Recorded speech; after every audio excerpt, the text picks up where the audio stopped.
Pag-usapan pa natin ang nanotechnology glass coating kasama si Mobile Journal Francis Orsio. Francis, nung nag-demo itong nanocoat, talagang ramdam ba yung pagbaba ng temperatura? Talagang na-block niya yung heat? Actually, Pops J, di ba nakita natin kanina, kasama ko yung mismong may-ari ng Trendway Builders, yung president nila.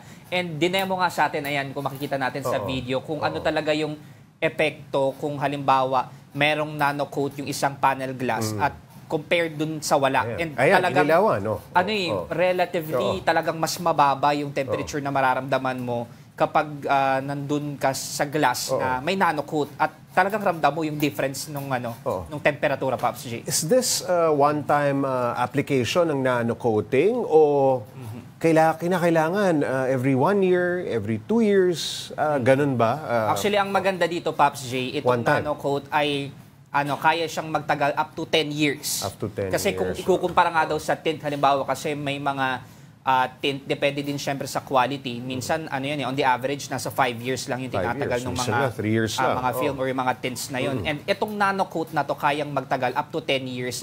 At yun din talaga yung matitipid mo. Halimbawa, kung yun nga yung gagamitin mo. Kasi sinabi din natin sa report kanina na mas mura ito kumpara dun sa mga ibang nasa industriya or ito bang nanocoat ginagamit lamang sa mga residential o mga building, halimbawa mga opisina, sa mga sasakyan hindi pa ito ginagamit o meron na silang application sa mga transportation? So far, Pops G, ito kasing application ng nanotechnology nila ay nasa sa mga kabahayan at sa mga commercial establishments. Kasi marami na rin silang mga kliyente ng mga malalaking brands kasi kinukuha rin sila para maglagay nitong nanocoat sa mga buildings nila.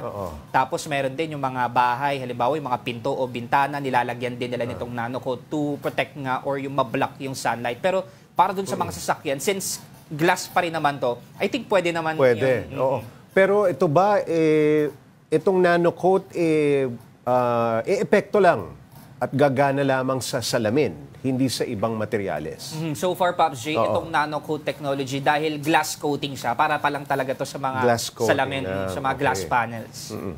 Ito bang nanocoat pwedeng bilhin ng isang homeowner o exclusively kinakailangan magpunta ka lamang sa mga accredited na bilihan o tindahan?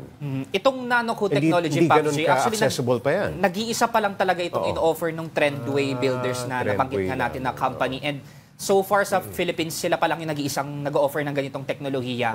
And dun nga sa mga halimbawa interested na mag-avail, kailangan pumunta sila or mag-inquire sila dun sa Trendway Builders Company. And sila mismo yung mag-i-install kasi hindi siya pwedeng bilhin lang halimbawa bibili ka ng 1 galon lang at ikaw na maglalagay. Hindi pwede kasi may may proper procedure kung paano yan i-install at ikakabit doon sa mga glass panel. Isang mahalagang tanong, magkano?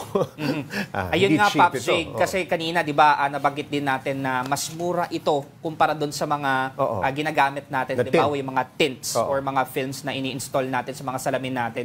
Halimbawa, ito kasing nanocoat technology na ito or yung mismong glass coating na ito. Sabi ng nakausap natin, nasa 200 pesos per square foot. Kung halimbawa, ikukumpara natin siya or i-visualize natin sa isang regular na pinto na may taas na, halimbawa, 2 metro, Pops J. Tapos gawa siya sa salamin, ang magagastos daw doon ay nasa 4,000 pesos. 4,000 pesos. So, ganun na, kung titignan natin, kukumpara natin yung presyo, kung halimbawa, mag-i-install tayo ng tint doon, sinasabi naman nila na mas mura daw ito at kaya pang magtagal ng 10 taon. Ayun, maraming salamat. Mobile Journal Francis Orsio.